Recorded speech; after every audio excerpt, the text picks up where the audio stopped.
Am I the a-hole for not inviting my dad and stepmom to my wedding? I, 28 female, am engaged to my fiancé Dave, 28 male. This week, I was going to my hometown and invited him to come with me so he can meet my family. He's met my brothers and my mom, but not my dad and extended family. When I was 16, my dad cheated on my mom with a very well-known escort, then married her. Not only was I going through a tough time dealing with our family being torn apart, but I also had to deal with all the ridicule of having an escort stepmom. People weren't as open with that kind of work back then, and it was hell for me when people found out. Especially since my stepmom was very vocal and confident about her work. I changed schools in my senior year because I couldn't handle everyone making fun of me because of my dad and stepmom. My older brother got suspended once because another kid made a joke about hiring our stepmom for a good time, and they got into a big fight. I stayed with my mom full time and barely spoke to my dad or stepmom. My dad wanted equal custody of me and my brothers, who were 17 and 14 years old at a time, but none of us wanted to live with him and his wife, and he couldn't really force us to split our time for him. He also gave up making an effort to see us at all when we said we don't want to live with him half the time, so we barely saw him.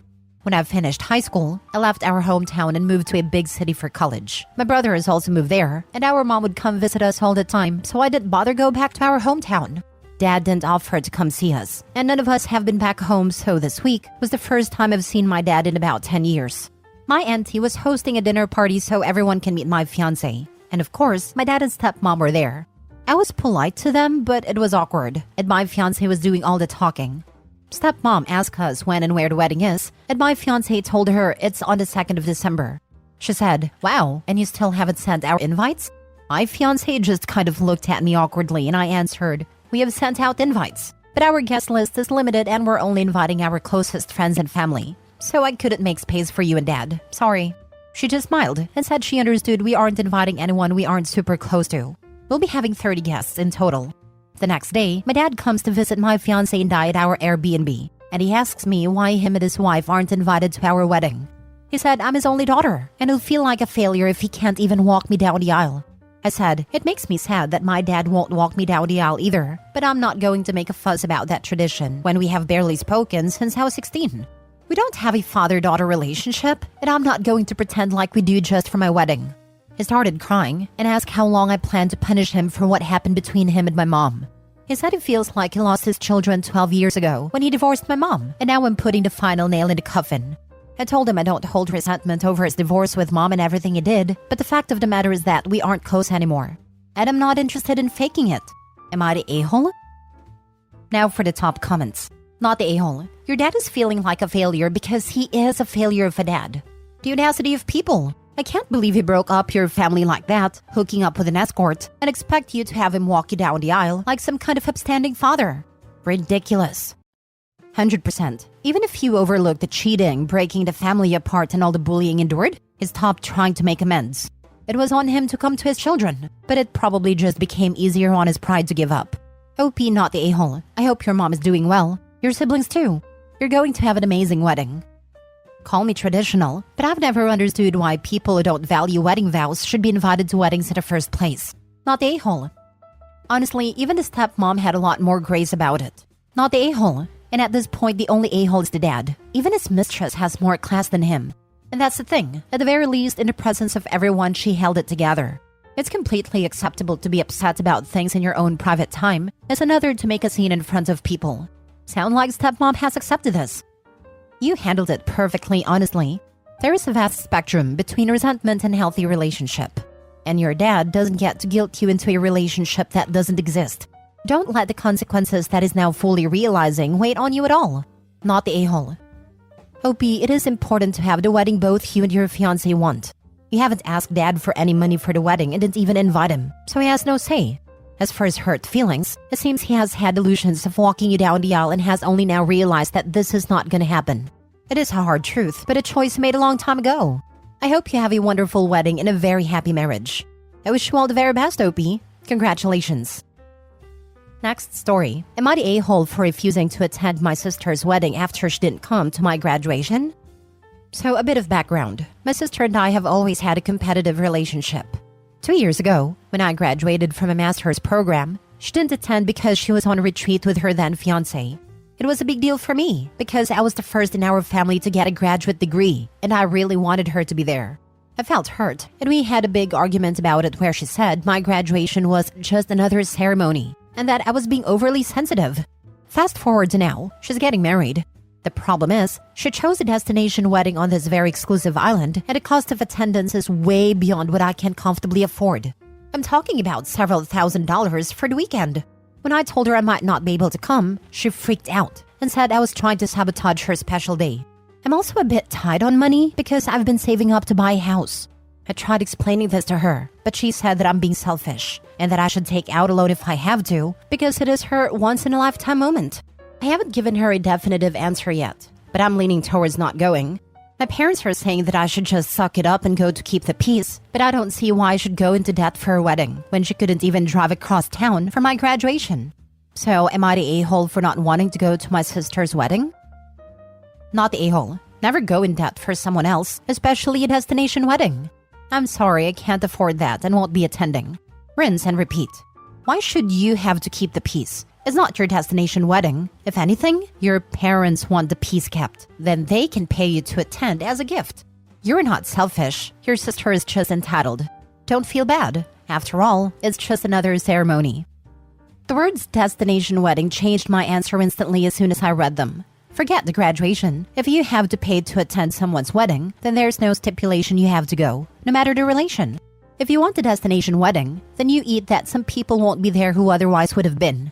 If there's someone specific that must be there, then you need to be prepared to foot the bill to get them there yourself. If you can't afford that, then you can't afford your destination wedding. Not the a-hole. If you're not going to her wedding ruins her entire wedding, then she's clearly got bigger issues to work out. Or she should have planned with you in mind if it's that important. Not just OP, I'd wager there's a few family members that would have difficulty affording to go, especially these days. Not the a-hole. Never keep the peace. It is a phrase used when you are right, but those who use it are unwilling to call out the real a-hole, your sister. Don't put yourself in debt or use savings for a vanity wedding. Because that's all it is, her ego-stroking destination wedding. If she needs you there, let her pay for you. But seriously, don't go. Your reasons are 100% valid. I hate this phrase with every fiber of my being. It's used to bully people into tolerating crappy behavior, and it serves only to encourage a-holes to keep being a-holes. I refuse to keep the peace with someone who treats me badly. I will call them on it, or simply cut contact. The others I hate, be the bigger person and but family. Next story. Am I the a-hole for showing my mom the letter my sister wrote to me before she died? I, 16 male, lost my sister Birdie last year. Birdie was 20 when she died. She had been diagnosed with cancer a year before her death. She knew she was dying, so she made a will for the very few things she had. It was mostly sentimental childhood stuff she had, old stuffies, and she had a necklace that our dad bought her, stuff like that. It wasn't a lot, but she left it all to me. She also wrote a letter to me before she died. But anyway, I was the only person who got anything from Birdie. She left our paternal grandparents in charge of everything until I'm 18, or until I'm out of my mom's house. The problem with this is mom has other kids. Birdie and I lost our dad when we were both kids. Mom remarried. Neither of us really cared much for my mom's husband, and when mom had more kids, we didn't feel the same about them as we did each other. Birdie was more vocal when I didn't say anything.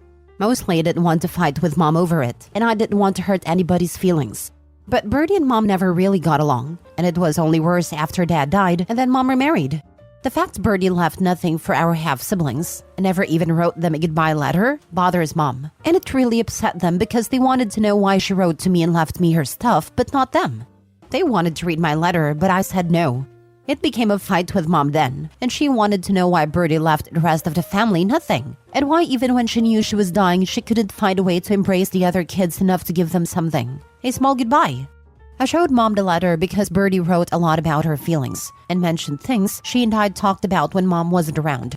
I knew the letter would be a lot. Birdie said clearly that she never loved or cared about the other kids at all and wanted me to know that she didn't want them to have anything. But if I felt differently, if I ended up loving them one day and wanted to give them something of hers, that she wouldn't be mad.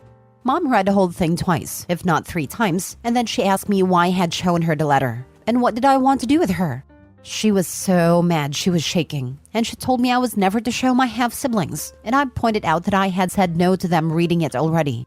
Nothing else was said that day, but then Mom told me I was cruel for rubbing my sister's words in her face, and she wanted me to know she might never be able to forgive me for it. She told me forgiveness would be off the table if I ever breathed a word of it to her other kids. Am I the a-hole? Now for the comments. Not the a-hole. She asked and didn't like the answer. That answer was not yours. It was Birdie's and in her own words. I'm sure it stung like hell, but she asked. It is not right or fair for her to be mad at you for giving her what she wanted. Birdie has the right to do with her stuff what she wanted. It would be best not to ever show the letter to the others unless they push you into it. My guess would be that they're going to at some point. Be jealous if there is any real money waiting for you and not them. If you don't have to hurt them, then don't if possible. Hide that letter very well and take a picture of it and email it to yourself for safekeeping. Good luck. No real money. It was just sentimental stuff that she kept. But what little money she did have, I also get. I would definitely get copies and put the original letter somewhere safe until you can move into your own places in a few years. Yes, I have a feeling she might try to destroy the letter. Last story. Am I the a-hole for putting pressure on my sister after she found out her husband got another woman pregnant? My sister has been married for 10 years, and she has 3 children with her husband. She found out 2 weeks ago that her husband cheated on her at least a dozen times and got the other woman pregnant. This is, of course, has been the most awful thing for my sister, and I have been supporting and comforting her ever since she learned what happened. My sister has spoken like she's heavily leaning towards staying with her husband so their kids' lives don't get turned upside down. She has said that she could not be around a child though, and would never accept them. I understand her feelings are all over the place and that she's still raw with all of this. But when she talked about staying and mentioned her feelings for the child, I felt like I needed to step in, and this is where I might be the a-hole. So there is some background as to why I feel so strongly. Our dad was the result of an affair. He was not American, and his country of birth did not give divorce as an option. So his father's wife stayed, and he ended up with custody of Dad. Dad was made to suffer for his birth, and it was something that really weighed on Dad for the rest of his life. He said he was born hated, and he knew he would die hated if his half-siblings were still alive in his country of birth. His childhood was miserable, and there were times he wondered how he survived his childhood. It was rough, and he moved to America young to start anew and have a better life. We were told about this a few times, and I always think of Dad and the pain he carried because of his childhood. So I truly feel divorce is better, and especially when it's so easily available here versus what Dad went through and what his father's wife went through with no options to leave. This is why I told my sister she shouldn't stay just to keep her kids' lives from turning upside down.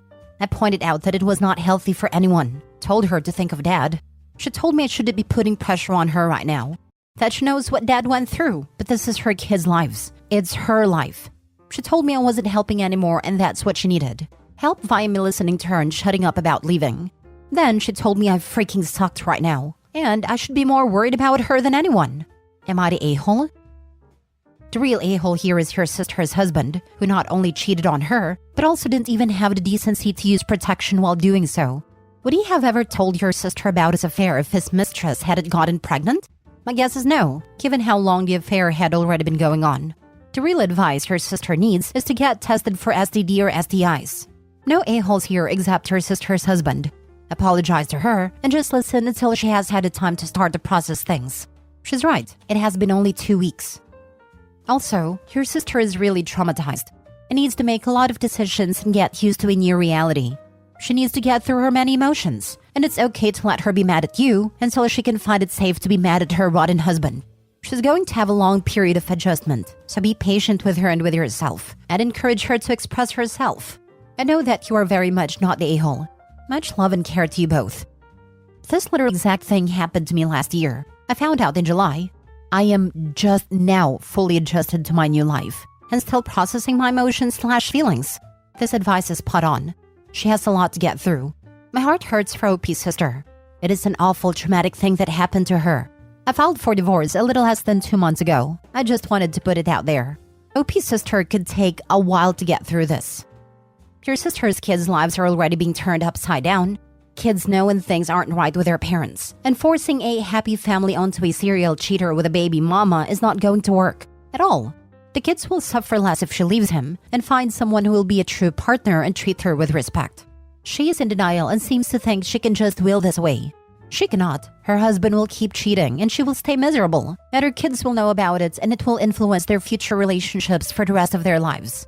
I get that she feels she needs support from you and not a lecture on things she already knows, but she's got big decisions to make, and quickly. Not the a-hole, but maybe apologize to soften the blow, as you don't want her to distance herself. But at the same time, it doesn't sound at all to me like she's really thinking of her kids yet.